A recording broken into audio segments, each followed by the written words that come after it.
Wang Jian, Yeah. it's a pleasure and an honor to be here with you today. An honor because I had the opportunity to read many books on cloud computing and big data, but very few are so, I would say, simple and well articulated as your book. As a foreigner reading your book, I didn't find any problem in understanding your thinking process.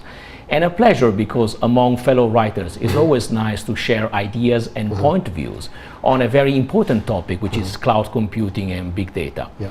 Now, in reading your book, one of the first things that fascinated me was about the way that big data is defined. Because in reading your book, when you say 大数据这个名字叫做了, it's like calling big data big can be misleading.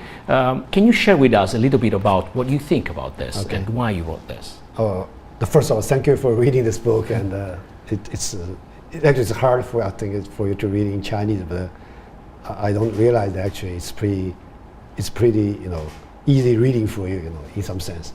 So I think the good thing actually for me to have this book is actually help me rethinking all some common sense. So when people talking about big data and the cloud computing, and people just talk it without any thinking behind that. So just take all these words for granted. That's the first time I have this observation. But I'm working in this area, so particularly when I start this, I have to thinking about what's the future of my work. So that's how I have to respond for the future of my work. So that's why I was pushed in some way to thinking about what it is, what's really the meaning behind this word. So for me, as you can see from the book, the big data is not really my thinking. Is not the starting point for my thinking. So my thinking is really I see the trends. I would call it's the evolution from information to the data. So people always thinking about people evolve, and it's getting better and better. But for most of people, they were thought about the data is something less useful, compared with the information.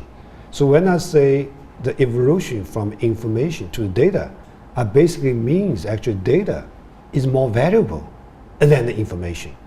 And this is a contradiction to a lot of the knowledge that we have, and even some of the statement in the textbook. But that's really my thinking, starting point for all the thinking. And the reason I get back to why big data is a kind of misleading is really make sure that actually big is really not the key things for the data, even though that actually the data we have is more than bigger. We're actually huge and mega data. So in that sense, it's not right word. And on the other hand, even more important, the value of the data today is not really defined by the volume of the data. It's really about how the data flow over the internet. So when we're talking about the data flow over the internet, it basically means that actually it's online. So if you want to end energy for our previous word, I always said, if you put the money in your safe deposit, it's worthless.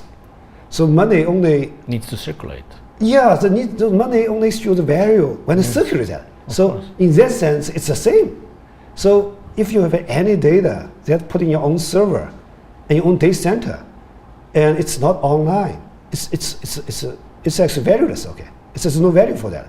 So that's why I would say today, at least that as far as I can understand, internet is the only infrastructure can put your data online, and being online is the only way that for your data to flow over the internet. So if you really want to say something data is big, because they can flow in a big way compared with before we have the internet.